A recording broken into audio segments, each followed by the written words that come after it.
तुर्की से ताल्लुक़ रखने वाले मारूफ सहाफ़ी और लिखारी और मुसन्निफ़ मुस्तफ़ा अक्योल न सिर्फ शिद्दत पसंदी और इस्लामोफोबिया के ख़िलाफ़ आवाज़ उठा रहे हैं बल्कि मुकम्मल तहकीक और फिर तारीख़ी हवाले भी इस ज़मीन में इस डिस्कशन में मुहैया करते हैं। और उनकी नई किताब में भी ऐसी ही कुछ बात हो रही है और इस पर उन्हीं से बात करेंगे। उन्होंने हमें ज्वाइन किया है। Thank you so much America से for taking out the time for us mister Mustafa.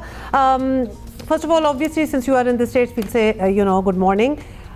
Let us begin with a very basic question. You have been advocating about a philosophy of moderate Islam. Now, what made you take this path instead of, just routine traditional practices? Thank you for having me on the program. I believe that we are in need of reinterpreting our religious tradition in the modern era, because we live in a very different time and environment. The conditions of the modern age is very different from 1,000 years ago when many of our great scholars interpreted things, so we have to rethink things.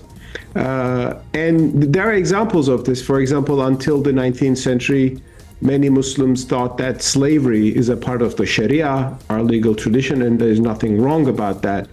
Today, many realize that slavery wasn't something Islam invented or supported. It was just in the historical context when our religion was born, and we needed to reinterpret things to ultimately abolish it. And I think just like that, we need new perspectives today on important issues like rights of minorities, women, religious freedom of expression, and coexistence with other faiths, and also for tolerance within Islam among different sects of Islam. Mustafa, you also have a new book. Can you please tell us, because it is being discussed a lot, what is this about, the book? Thank you. Indeed, just a month ago, I published in the US my new book titled The Islamic Moses: How the Prophet Inspired Jews and Muslims to Flourish Together and Change the World.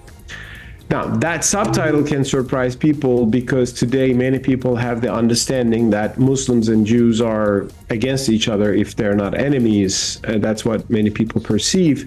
But my book shows that historically, until the 20th century, Muslims and Jews have been often friends and allies in many historical episodes. I'm from Turkey. I look at it from the Ottoman tradition. The Ottoman Empire saved Jews when they were persecuted in Spain and other parts of Europe, when religious freedom was actually an Islamic value, when it was painfully lacking in Europe. And it shows Jewish-Muslim cooperation, learning from each other throughout history. In perspective of what is going on in the Middle East these days, what would your suggestions be? I mean, how would one end this conflict today? I mean, first of all, I should say I'm horrified by the violence inflicted in Gaza on the civilian population. This whole story is incredibly tragic, and we have all the right to be against this violence. But how do we end this violence? How do we end this conflict? Again, as someone from the Ottoman background, I look into what's happening, and I see this as not a war of religions, not a war between Islam and Judaism or the Jewish people and Muslims. This is a national war, a land conflict, just like it happened in the Balkans throughout the 19th century and the 20th century. And now it happened between Turks and Armenians. This is a national war between Israelis and Palestinians. And we will be able to end this war and give Palestinians the freedom that they have long deserved only through ultimately a peace agreement where the Palestinians and the Israelis can live as two free peoples, secure peoples side by side.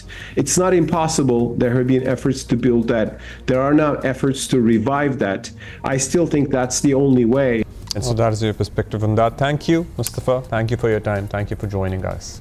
हाँ बिल्कुल बात तो सही कर रहे थे और आजकल की लड़ाइयाँ दुनिया में मतलब ओवरलैंड ही होती हैं और क्या होता है